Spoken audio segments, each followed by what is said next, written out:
What is up, guys and girls? Hurricane Liz here, back with the super special video where I'm still in my jammies. And the reason I'm still in my jammies is because I've been working hard on a brand new course that I'm coming out with for Dan Fleischman over at the $100 Million Academy. So I've been working and got bags under my eyes. I've been pulling long shifts, but not long enough to keep me from showing you guys the finale for how to do your own keyword research, the simple, easy, and effective way without having to wade through thousands and thousands of tools and or thousands and thousands of actual results. So I'm gonna show you the finale right now, and I'm gonna go straight in my desktop and show you just how simple this is, but how we're also going to pick diamonds in the rough. So I've got all that and a heck of a lot more, and like I said, I just woke up, but I hope you guys appreciate this video that I kind of did on the fly because of my crazy schedule right now. Hopefully be back to normal very soon, but you might have a couple of these of me looking pretty rough, pimply, and fro-ish, and all sorts of crazy things. So I will see you guys in my desktop in just a minute. Let's go.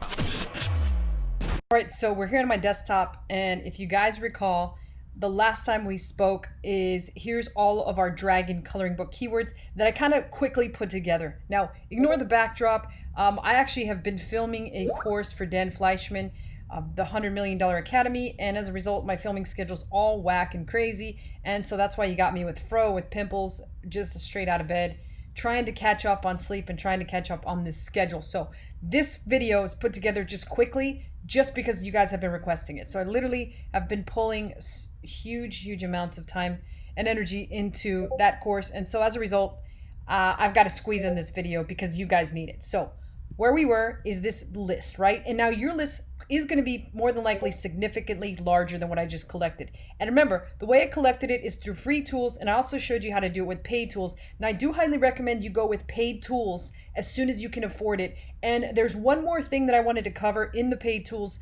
to quickly go over. That way you guys have a better understanding of what types of keywords I'm actually looking for. Like, obviously a lot of these are just with the words dragon coloring or dragon activity and things of that nature. But how do we find sometimes what I like to call real gems or diamonds in the rough? And that is through the use of these paid tools. So the tool that I'm going to use for the demonstration is Cerebro in Helium 10. However, like I said, you can do this with Viral Launch's tool, and you can also pretty much do it with some actual free tools, but you're gonna have to do a lot of extra digging, and a lot of that digging requires you to look extra long through Amazon and or these tools. But Cerebro and Viral Launch kind of help you cut through all the BS. So I am in Cerebro, and what I basically did is I entered this ASIN, which is the Jade Summer Adult Coloring Book ASIN, right?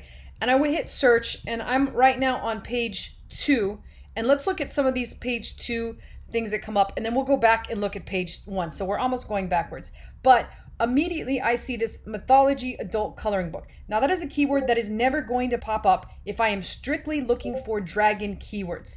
However, in using Helium 10, it makes suggestions based off of the ASIN because it looks at what other ASINs are using. So Mythology Adult Coloring Books, here's another interesting one, Skyrim Gifts for Men. And what we can quickly see is the number of competing products for these actual search terms are a lot lower than, say, fantasy books for adults, which is over 50,000. Now, we talked about how sometimes these numbers are created out of thin air and we don't actually know whether or not to trust them.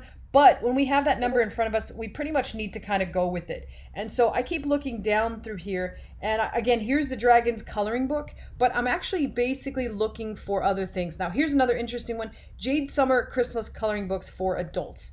And there's really not a lot of competing products for that. So I might think of putting Jade Summer in the mix to see what actually pops up. And if I keep going down, here's Adult Coloring Books Dragons. We kind of already knew that one. Greek mythology coloring book. I guess that's because in some cases mythology can be related to a dragon. So that's possible that we grab that. What else do we have? We have anime coloring books for teens, which I don't think. Jade Summer coloring books for adults. It has 731. And so I would probably grab that one and put it over there. But I'm pretty much just going through here and trying to find diamonds in the roughs or words that I would not otherwise find if I was strictly just looking for dragon words. And so a lot comes up, like mystical creatures now comes up. So I might just even grab not even this search term, but just the word mystical creatures, because we've already got books and we possibly don't have about. But I would just grab this whole thing and copy and paste it over into my sheet and keep moving forward. Here's the dinosaur thing, because dinosaurs are closely related and or confused with dragons. by I don't know who. It's definitely not me, but there's a lot of people out there that are not nerds. So if you know what a dragon is, if you know what a dinosaur is, and I've offended you, I apologize. I've offended myself as well on multiple occasions, so it doesn't really matter, right?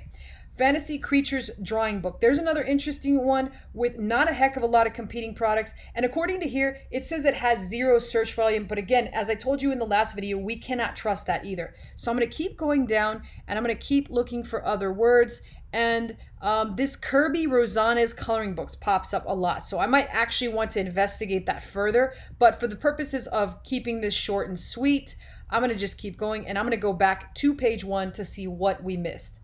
So I'm here on page 1, and here's a couple of interesting ones that I already see, not even having started this whole list. And those things are mythical creatures. I think we talked about mystical last time, or mythical, but both can work. But here's another great one.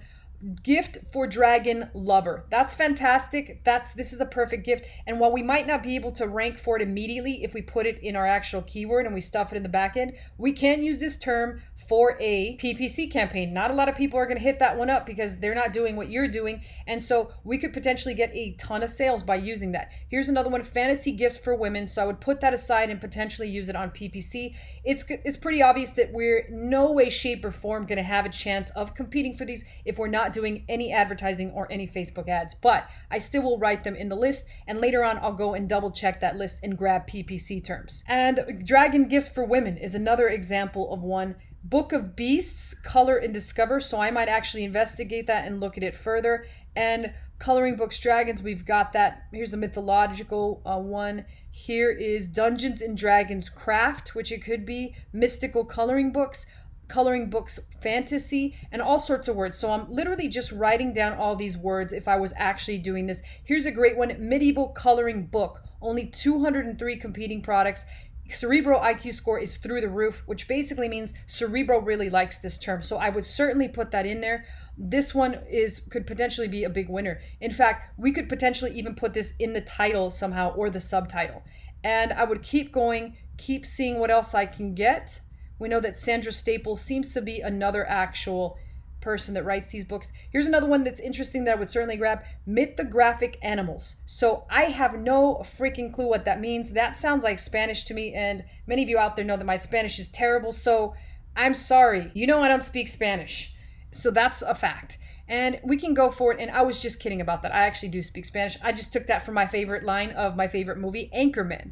And other than that, that's basically it. That's all I've got for that list. So now we have added all those words. We're going to pretend we've added all those words to this list. And we've got this great list with all the keywords, all the search volume, and all the results on it. So here's where it gets interesting, all right? This is what I do. And again, this is my fast and simple way to keyword research. I'm going to go over to a second sheet that I have within this actual Google thing. And now I'm going to subdivide them into 3 different categories. And I do have other in case there's like an anomaly that is just like ridiculously high or ridiculously low, but they pretty much always end up somewhere here. This is the actual search volume numbers given to me by whatever tool I was using to grab that search volume. I'm going to separate them in columns of these 3. If it's got less than 200, it's pretty much on the low end of the spectrum. If it's got less than 200 or more than 200 but less than 1,000, it's a mid-level keyword. If it's got more than 1,000, it's a higher level keyword. Now you will on some occasions get some that have tens of thousands of actual search volume, so you want to put those on the other one. But other than that, I'm going to separate them, and here's what you do. This is why most people do not rank, and it's this simple. Most people will go for the high level keyword volume and they'll think, oh, I want to rank for Dragon Coloring Book. But if we go back and we look at Dragon Coloring Book, here is Dragon Coloring Books.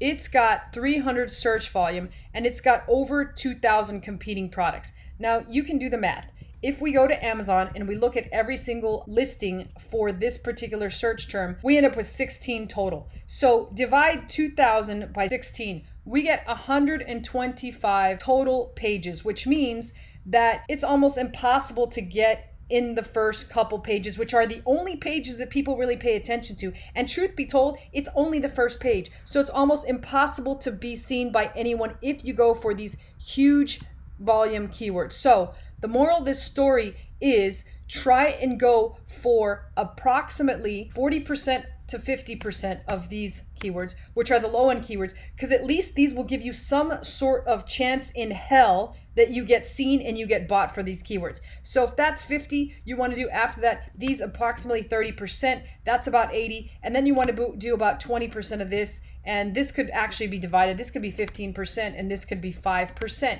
Now, you want to hit most of the actual main keywords in the title, and actually the subtitle, not the title, because the title is pretty much what you put on your book, right? So you want to hit most of these big batter ones in the actual title, but you also want to try at least to fit one of these or one of these in the subtitle. And lastly, what you want to do for those 7 boxes, you don't want to repeat keywords unless they are that important, and you want to try and stick multiple keywords in there that are here and primarily here at first. Now, when you start to generate some sales, you will want to switch in some of these. If your book starts to show for some of these and it starts to hit and it starts to hit hard, you'll want to put in some of these higher level keywords, because the chances that you are seen now are quite high that you've actually made some sales and Amazon sees that your book is worthwhile. So it's extremely important to constantly update the back end of your keywords within Amazon if your book is making traction. It's as simple as that.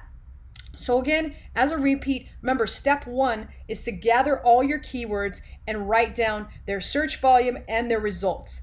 And then after that, what you'll want to do is you'll want to create a sheet and subdivide them by the amount of search volume that they actually have. And then when you put them on the back end, you'll want to make sure that you do not repeat words, you do not put commas, you only put spaces, and you try and focus on these that have a higher chance of being seen and or being bought for these keywords, and then gradually add these over time. And now obviously advertising will always help, and it'll always help you get more sales as well as possibly get seen for some of these higher level keywords. So that's it for this video. It was super short, super sweet, but I know you all been waiting for it. Now I got to get back to getting ready to actually record the rest of this course.